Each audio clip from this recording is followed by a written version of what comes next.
what I wanted to do is I wanted to come in and help you guys out a little bit with engaging your TVAs, because I know some of you are right at that very beginning stages and you're like, oh, what are my TVAs?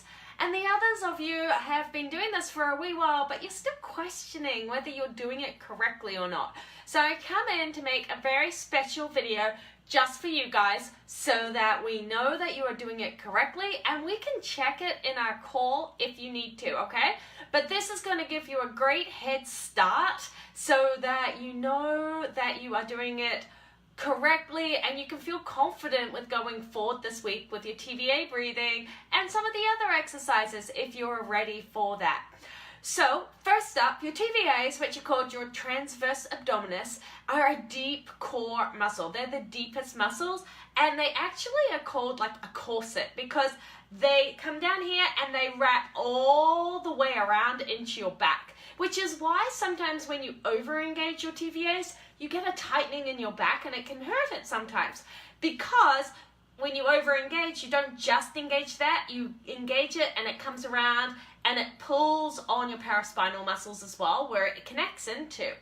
So we have lower TVAs and we have mid TVAs as well, and they can fire independently. So you may have strong mid TVAs, especially if you used to be a belly button sucker-inner, so if you used to hold your belly in all the time, it's likely your mid TVAs are actually kind of strong, but your lower TVAs may be really weak, and they're what support your pelvic floor and your lower back. So those are the ones that we really want to get strong, which is why we do these TVA isolation exercises right at the beginning of our journey for healing our diastasis and working our core. They're also the muscles that flatten your belly, so everybody wants to do that anyway. Now what I'm going to teach you is how to load your core correctly. So you guys may or may not know, I ended up having to have surgery for my diastasis because I wasn't able to regain a functional core. But what I want you to show you is even though I have no diastasis, I can still load my core incorrectly, which puts pressure on my abdominal wall and my pelvic floor. So just because somebody has a healed diastasis or has had surgery or never had a baby in their life before and has a perfectly strong core, or should do, it doesn't mean that they can load it correctly and support their lower back. Okay, so that's what I want to make clear. I want you to understand that loading your core correctly is not just important for healing your diastasis and pelvic floor issues, it's important for life for everybody, and everybody should know how to do it. All right, so let's go down so that we can get going. So when you go down onto the floor, always roll side to start with and then roll over, okay? So if you do have diastasis, it's really important side and over, and even more important that when you get up, you roll to the side and stand up. So just make that a daily habit, especially if you're on the floor, getting out of bed, any of that stuff. Make it a daily habit to roll to your side. Now, when you are looking to do, say, the beginner TVA exercises and you're on the ground, first thing you need to do is make sure your pelvis is neutral. And how we do this is we get to our hip bones here and our pubic bone here, okay? And what I want you to do is I want you to put the heel of your hand on your hip bones and your fingertips on your pubic bone here.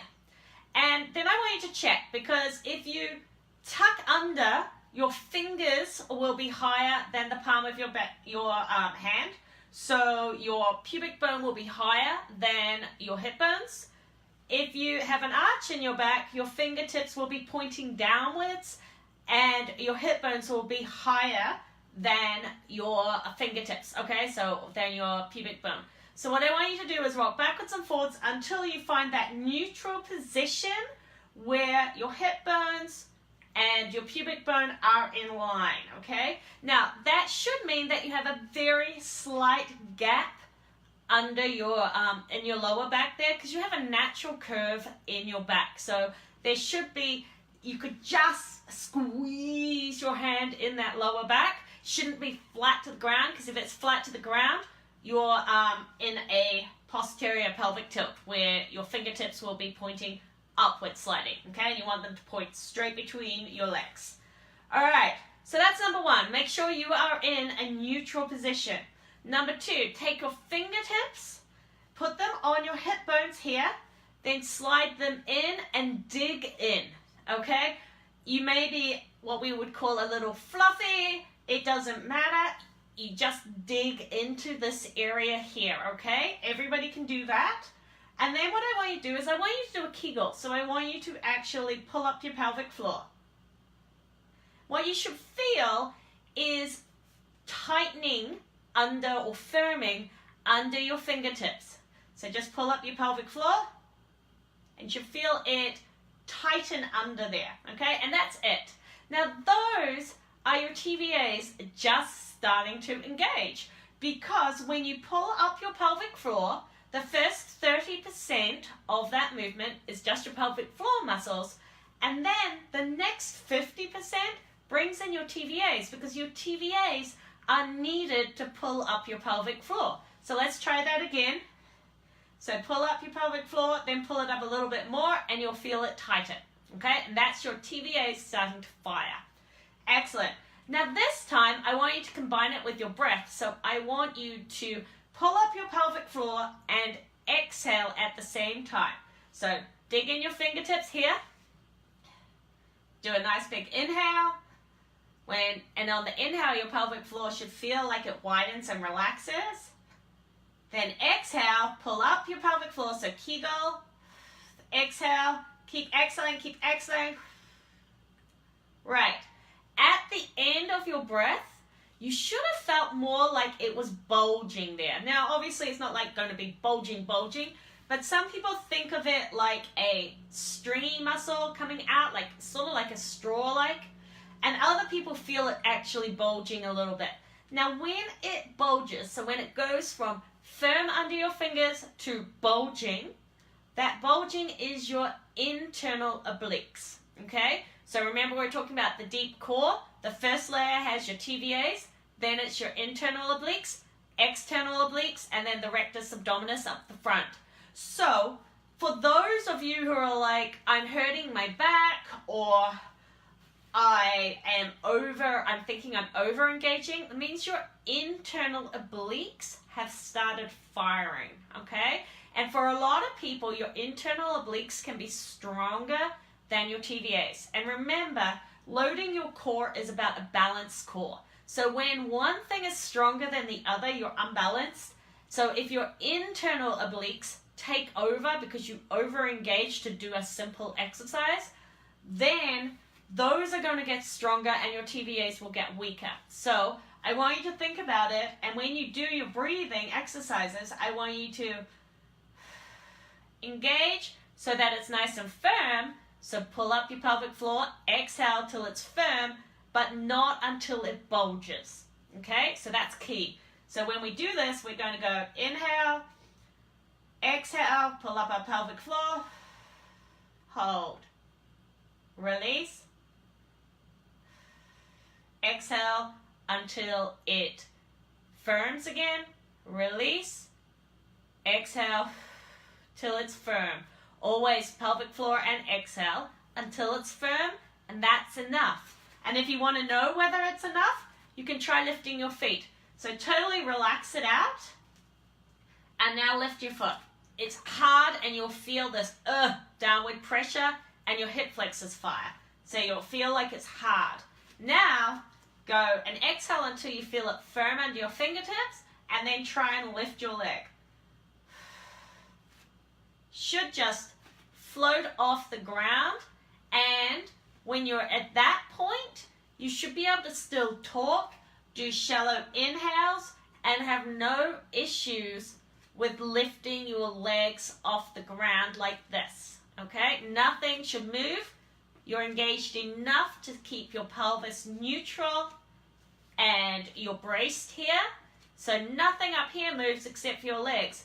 If I let go of my TVAs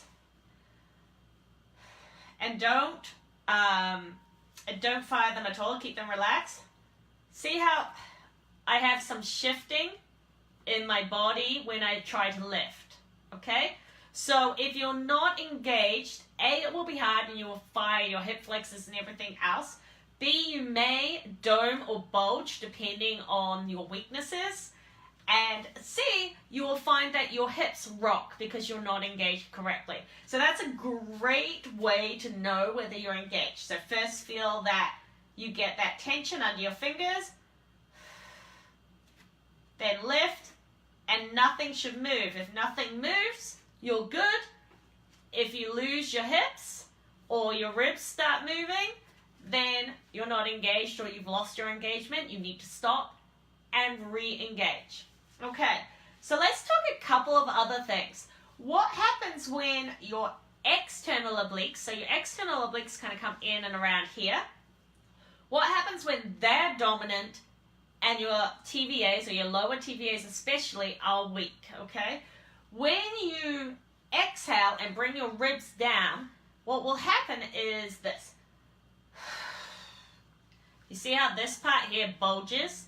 So my lower abdomen gets bigger. We don't want a bigger abdomen. So let me show you that again, maybe with my hand here. See how this all pushes out and becomes rounded?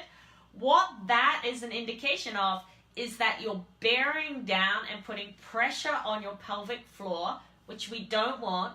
Your external obliques are doing the work to bring your ribs down, but your TVAs are not countering it by pulling up. So everything, all the pressure is going downwards. And we don't want that. So if your lower abdomen gets bigger, rounder, firmer and rounder, like pushing down, or you get a bulge at your pant line, then you need to stop and think about, have you pulled up and engaged your TVAs? And the key to doing this is to using your breath. So if you exhale with this, it's going to make everything so much easier.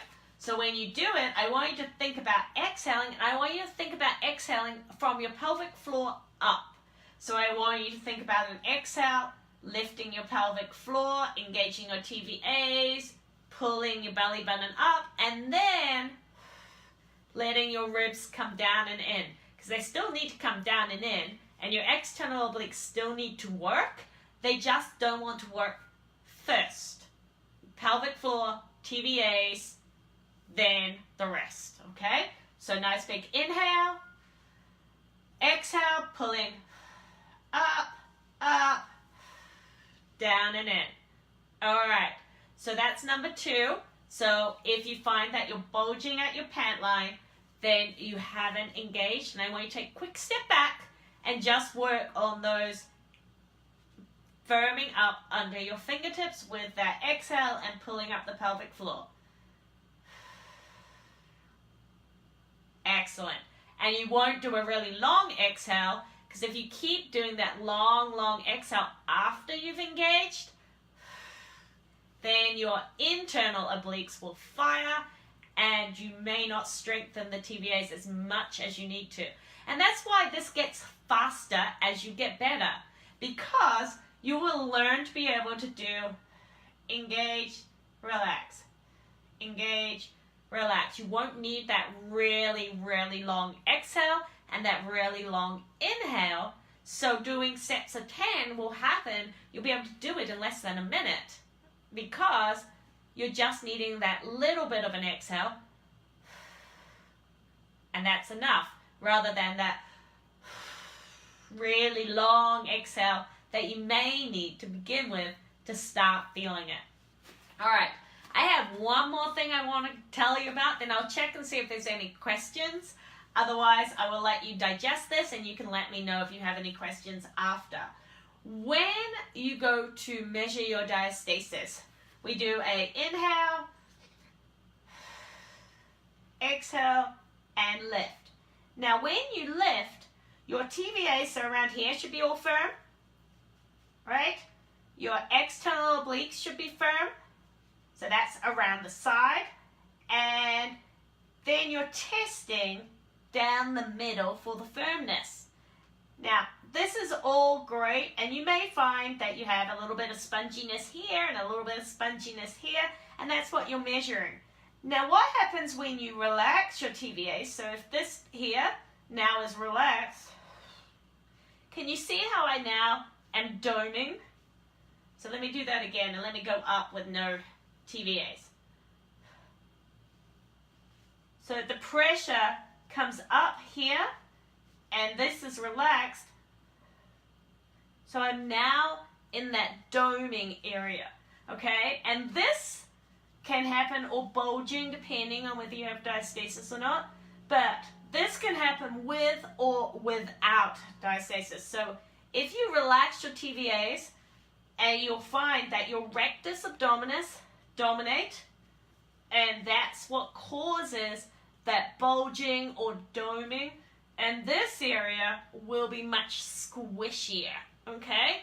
So I know I say measure engaged and relaxed. The difference here is when you lift up and do your head lift, relaxed would be you should fire your TVAs just a little bit naturally because that's your head lift. If you totally relax everything, you will get a much bigger bulging sensation in your rectus, okay? So I want you just to test that out and see how you're loading, because we don't want to see any doming with that. So those of you who are beginners, remember that we're going to go in from your hip bones to here. All you're going to think about is pulling up the pelvic floor, exhaling until you feel that firmness under your fingertips. Relax, firmness, relax, firmness, relax, okay? We don't want to go to the point of bulging, then you're working another muscle as well. All right, and I mean bulging under my fingertips here. All right, I hope that helped. Over tomorrow or today, what I want you to do is, if you have any questions, I want you to ask them.